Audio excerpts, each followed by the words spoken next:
குறைச்சுன்னு நீங்க சப்ளை பண்றது கரெக்டா? நம்ம பசங்க இப்படி பண்ண மாட்டாங்களே. ஏன் இவனாண்டே கேளுங்களேன். பஜார் முழுக்க இதான் பண்ணினுக்குறான். நாங்க எதுவும் போடல அண்ணாச்சி, கடையால் தான் கேட்டாங்க. வாய முடுற, அறிவில்லை உனக்கு? அவங்க கேன் போடுற இடத்துல நம்ம கேன் போடக்கூடாது சொல்லியிருக்கேன்ல, எத்தனை தடவை சொல்ல. அறிவு கட்ட பையலுங்க. ராணே, இது வரைக்கும் அவன் எத்தனை கேன் போட்டிருக்கானோ அத்தனை கேனுக்கு நான் காசு கொடுத்துட்றேன். ஆஹா, பிச்சை வாங்குற பழக்கம் எங்களுக்கு கிடையாது. இன்னொரு தடவை இந்த மாதிரி பண்ணின்னு சுத்தி நின்றானுங்க, என் தம்பியாண்ட சொல்லி கழுத்து அறுத்து போட்டுருவேன். பார், பேச்சா இருக்கும்போது கழுத்து அறுத்துருவேன், காது அறுத்துருவேன். எதா இருந்தாலும் நான் ஜான் கிட்ட பேசுறேன். ஏன் அந்த ஆளு சப்பன்னு தானே எல்லாரும் ஏறி மிதிக்கிறீங்க? இங்க பாருங்க, என் தம்பி கிட்ட நான் இன்னும் எதுவும் சொல்லல.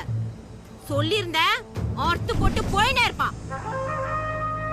இன்னொரு வாட்டி நாங்க தண்ணி கேன் போடுற இடத்துல நீங்க தண்ணி கேன் போட்டீங்கன்னு தெரிஞ்சது மொத்த குடனி கொளுத்தி விட்டுருவேன்.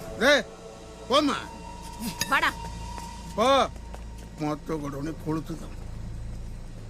இந்த 2 கம்பெனியை தவிர வேற எவனும் இந்த ஏரியாக்குள்ள வராத காரணம் 2 பேரும் புரிஞ்சுக்கிட்டு வியாபாரம் பண்றதுனால தான்டா. அதை கெடுத்து தொலைச்சிடாதீங்கடா. பட இவ பெரிய கண்ணகி கொடவுனே கொளுத்திடுவாளாமே. சிட்டு சிட்டு, ఏయ్ ఈ అబ్బాయి ఓవర్ యాక్టింగ్ చేస్తున్నాడు, నేను పోతాను. அவ ஏன் சுழிச்சு முஞ்சியாவே இருக்கா? என்ன நெக்கலா? அவ ஆசையா வரைஞ்சு வச்ச கேன்லாம் தூக்கிட்டு போயிட்டா, அதான் கோவமா இருக்கா. தொழில் பண்ற கேன்ல கிறுக்கலாமா? தப்புதானே. அதுல அவளுக்கு பிடிச்சத வரைஞ்சு வச்சிருந்தா. ఏయ్ நீ வந்து వాడికి ఏం చెప్పినా అర్థం అవుదు, నువ్వు రా.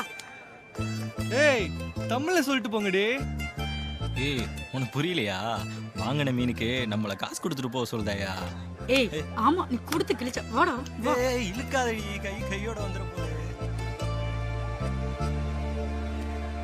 போயிடலாம் பங்கு. சொன்னா கேளியா? சரியான ஆளியா?